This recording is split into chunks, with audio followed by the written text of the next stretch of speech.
Hi friends, welcome to my channel. இன்றைக்கி நம்ம சேனலில் ஒரு மதிய லஞ்ச் ரெசிபி தாங்க போட்டிருக்கேன். அதுக்கு நான் அவரைக்காய் வச்சு இன்றைக்கி இந்த டிஷ் செஞ்சுருக்காங்க. அதுக்கு ஒரு கடாயில் எண்ணெய் ஊற்றி எண்ணெய் காஞ்சதும் கடுகு உளுந்தம் பருப்பு போட்டு பொரிஞ்சதுக்கப்புறம் வரமிளகா 4 மிளகா போட்டிருக்கேன். சின்ன மிளகா தான், 4 மிளகா போட்டிருக்கேன். அதே மாதிரி ஒரு பெரிய வெங்காயத்தை நைஸாக கட் பண்ணி அதே அதில் சேர்த்து நல்லா நம்ம எண்ணெயிலே நம்ம நல்லா வதக்கிக்கணும். நல்லா வதங்கினதுக்கப்புறம் வெங்காயத்தை கொஞ்சம் பொறுமையாக நல்லா வதக்கணும். அதுக்காண்டி பொன்னிறம் ஆகணும் அந்த மாதிரி இதெல்லாம் கிடையாது. பாதி வெந்தாலே போதும் வெங்காயம்.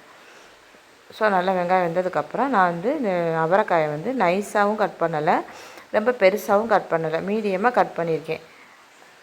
நல்லா ஃப்ரெஷ்ஷான அவரைக்காயை நம்ம இந்த மாதிரி எப்படி கட் பண்ணியிருக்கேன்னு நம்ம இப்போ வாங்க போய் பார்க்கலாம்.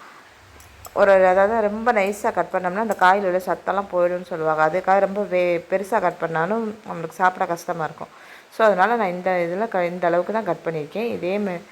இப்படி கட் பண்ணும்போது நம்மளுக்கு காயும் சட்டுன்னு வெந்துடும், நம்மளுக்கு சாப்பிட்றதுக்கும் நல்லாயிருக்கும். ரொம்ப நைஸாக கட் பண்ணாதீங்க. நைஸாக கட் பண்ணால் காயில் உள்ள சத்தெல்லாம் போயிடும்னு சொல்லுவாங்க.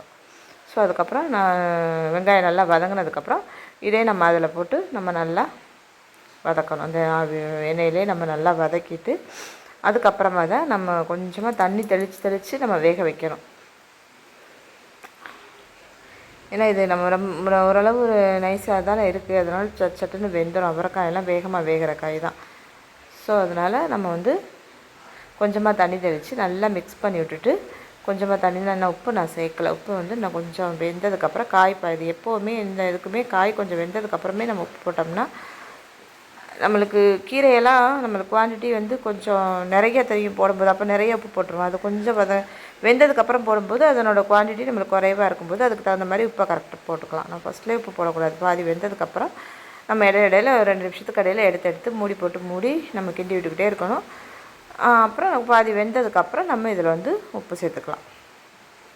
அப்போ தான் நம்மளுக்கு கரெக்டாக இருக்கும் உப்போட அளவு. இதுக்கெல்லாம் நம்ம கல்லுப்பு போட முடியாது, அதனால் பவுடர் சால்ட்டே போட்டுக்கணும். இது என்ன ஒரு 100லேருந்து 150 கிராம் அவ்வளோதான் இருக்கும் அவரைக்காய். கொஞ்சமாக தான் செய்கிறேன். நான் கொஞ்சம் சின்ன ஸ்பூனில் கொஞ்சம் ஒரு 3/4 ஸ்பூன் அளவு தான் உப்பு போட்டிருக்கேன். இதுவே போதும், தாராளம். பத்தலைன்னா நம்ம அப்புறம் போட்டுக்கலாம். உப்பு நம்ம எடுக்கும்போது எடுத்த உடனே நிறைய போட்டுறக்கூடாது. கொஞ்சம் குறைச்சி போட்டோம்னா பத்தலைன்னா கூட நம்ம அப்புறம் போட்டுக்கலாம். இப்போ இதில் நம்ம தேங்காய் பூ போட்டு கூட நம்ம சாப்பிடலாம், இல்லை சும்மாவும் சாப்பிடவும் நல்லாயிருக்கும். இதுக்கு வரமிளகா போட்டிருக்கேன், வெங்காயம் போட்டிருக்கேன். இருந்தாலும் கொஞ்சமாக நான் இதில் ஒரு சின்ன ஸ்பூனில் ஒரு 1/4 ஸ்பூன் அளவுக்கு மிளகாத்தூளும் இதில் நான் சேர்த்துக்கிறேன். கொஞ்சம் காரமாக இருந்ததுன்னா, நான் இன்றைக்கி சூப்பு தான் வச்சுருக்கேன். சூப்புக்கு வாழைக்காய் வறுத்துருக்கேன், அதோட அவரைக்காய் பொரியல். ஸோ அதனால் கொஞ்சம் காரமாக இருந்தால் நல்லாயிருக்கும் இல்லையா, அதனால் கொஞ்சமாக போட்டிருக்கேன். வரமிளகாலாம் ரொம்ப பழைய மிளகாங்கிறதுனால ரொம்ப காரம் இருக்காது, அதனால் கொஞ்சம் போட்டிருக்கேன். போட்டுட்டு அவ்வளோதாங்க.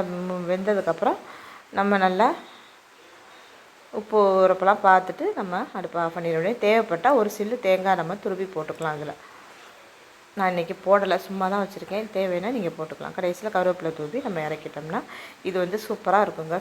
புளிக்குழம்புக்கும் நல்லாயிருக்கும், அதே மாதிரி ரசம் எல்லாத்துக்குமே நல்லாயிருக்கும். தேங்க்யூ.